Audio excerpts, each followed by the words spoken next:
Hi, I'm George de Kornfeld, a health sciences pre-medical student at Quinnipiac University. I'm currently involved in an independent study concerning vaccine-preventable diseases.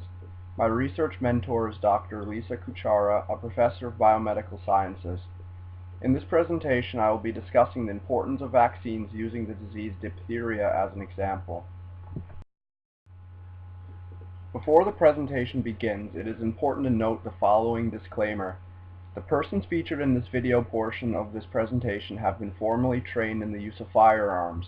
Please ensure that you have the necessary training and license in your state or country to use firearms. Always practice safe firearm handling and wear ear and eye protection. The makers of this video are not liable for any mishaps which may occur. Please do not try this at home. The disease is caused by the bacterium Corynebacterium diphtheriae, a gram-positive bacillus. A number of strains actually produce a toxin which is quite harmful.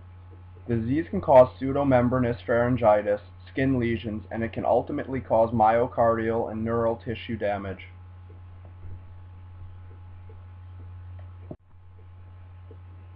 As stated before, some strains of the disease produce a harmful toxin. The strains which actually produce the toxin are infected with a beta-phage, which contained a gene which codes for the toxin itself. The toxin has the ability to cause tissue inflammation and tissue necrosis. The toxin is what can ultimately impact the heart, nerves, and kidneys. A number of strains do not produce the toxin. The picture here depicts an example of pseudomembranous pharyngitis. The white masses in the back of the throat can actually break off and cause suffocation, especially in children. This next picture shows a skin lesion caused by the toxin introduced above. Such lesions can be very painful, and they open the body to other infections which can enter via the lesions. Before the advent of a diphtheria vaccine, diphtheria caused much damage in the United States and all over the world. It used to be a leading cause of death in children. In 1921, 206,000 cases of diphtheria were documented in the United States. Out of those infected, 15,520 people died. The vaccine caused a steady decrease in the number of diphtheria cases. Due to the vaccine success, only 2 cases of diphtheria were noted in the United States in 2001. Although those who are vaccinated are protected against the disease, people can still carry the bacteria. It still does exist, and that is why it is so important to be vaccinated.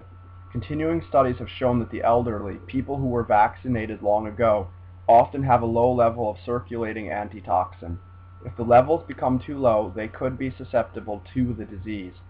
Vaccines not only protect ourselves, but they protect the people around us. So what are vaccines? Vaccines are biological preparations that cause an immune response in those vaccinated. The immune response improves our immunity to a future infection.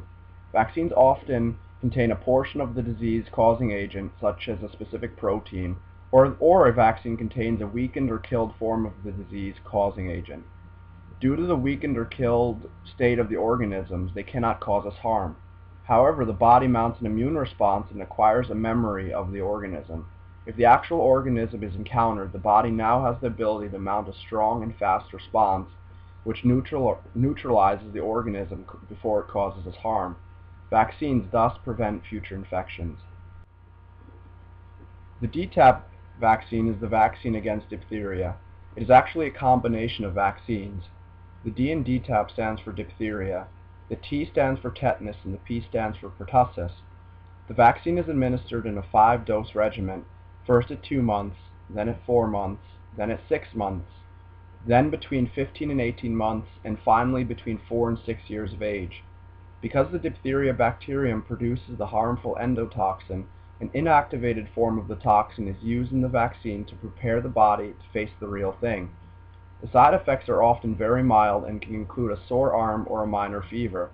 Severe reactions are extremely rare and are actually less than 1 in a million. The benefits clearly outweigh the risks. As seen before, diphtheria caused thousands of deaths and much illness. Vaccines have virtually eliminated the disease from our midst. This figure shows the steady decline in diphtheria fatalities thanks to the advent of a diphtheria vaccine. The blue line is representative of the U.S. population, and the black line is representative of the English population.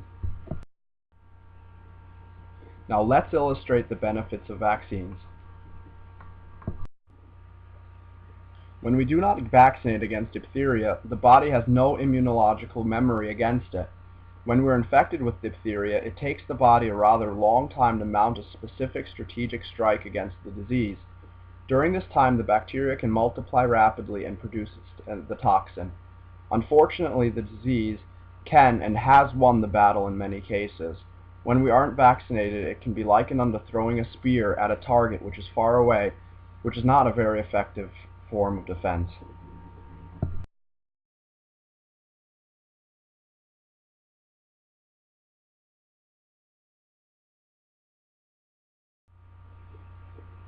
The spear did not hit the target in time, and the bacteria was able to win. When we are vaccinated, the body is ready for an attack. It remembers exactly what the disease looks like, and as soon as it enters the body and produces the toxin, the body immediately mounts a strong and strategic response which can quickly neutralize the enemy. The body brings out the big guns.